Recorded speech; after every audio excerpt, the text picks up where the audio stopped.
Te korimako o Taranaki.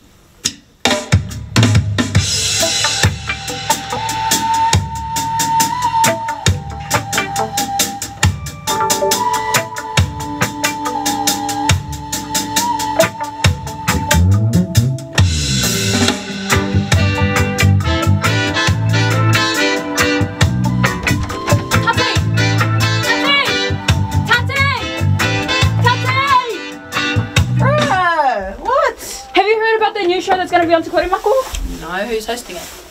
Us! We're hosting the new show on Te Korimako. Oh, is this the Te Reo Te Raukura thing that you keep going on about? Yes! We're Tawira from Te Pipinga Kākono Mairangi Aotea. And our show, Te Reo Te Raukura, will be launching next week Thursday from 7 PM till 9 PM. So come and join us to listen to the local kurakaupapa Māori talking about new kiwaha, new kapuho, new whakatauki and big wāta of the time. Te reo te raukura. Te reo te taiwahi.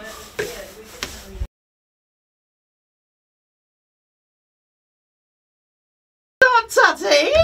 Sorry, I knew how to do it! That will be hosted by Ngāti Rangi. When did they launch? Oh, wait. Hold on. Okay, so what are we doing? Action. Te korimako o Taranaki.